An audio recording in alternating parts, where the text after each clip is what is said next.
The situation with NBC and MSNBC is probably getting a little bit tight for some of the more liberal voices on those two networks.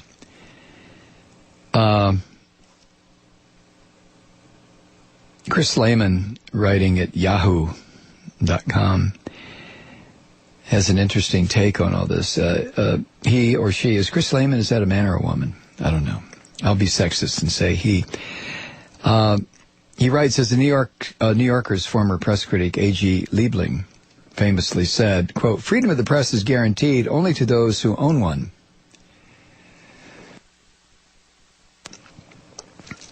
Perhaps that quotation is framed somewhere in a boardroom at the General Electric Corporation, which still owns a huge chunk of NBC and MSNBC in their news departments.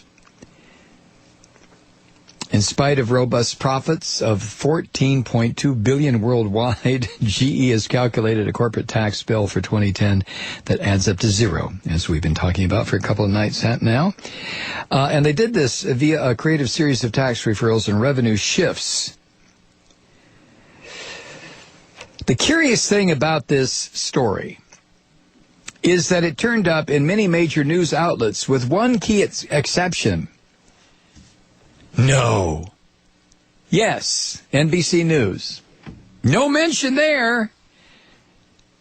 As the Washington Post's Paul Farhi notes, the network's nightly news broadcast, hosted by Brian Williams, has not mentioned anything about its corporate parent's resourceful accounting, even though the story has been wide circulation in the business and general interest press for nearly a week. An NBC network spokeswoman, Lauren Kapp, told the Washington Post, quote, "This was a straightforward news decision, the kind we make daily around here," end quote. It was a news decision. You know, when your parent corporation is absolutely, one of your parent corporations, screwing the U.S. Treasury, the American taxpayer. The horrible thing about this is that you, truth seeker, and I don't care how much you make, if you have any kind of a job, even minimum wage job, you paid more tax. Well, you may get an earned income tax credit. All right, somebody who has a regular job, if any of those are still left, and you made $35,000 or $40,000 last year, you paid more taxes, yes you did, than General Electric.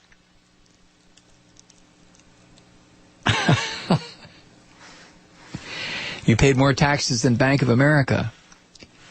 You paid more taxes than, I think I had a rogues gallery here of a whole bunch of these corporations that paid nothing.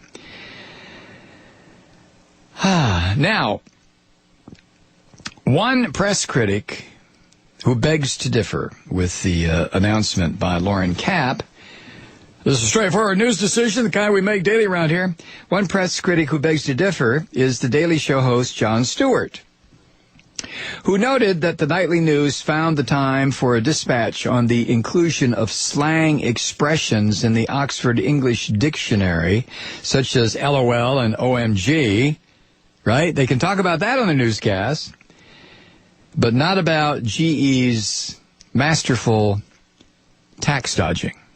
Of course, Comedy Central, who employs Jon Stewart, I think, Comedy Central's corporate parent, Viacom, is also no slouch when it comes to tax strategy.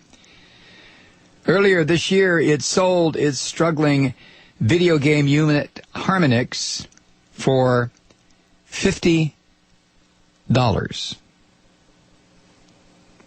so that it could claim a tax credit of $50 million. Really? Is that possible? Capitalists, you gotta love them, right? Huh? I still get emails from people who want to remind me, you know, you dirty goddamn communist, capitalism is what made this country great. No, that's not true. What made this country great were the people who went to work so that the capitalists could become filthy rich, so that we're at a point where 400 Americans now own as much wealth as 150 million Americans.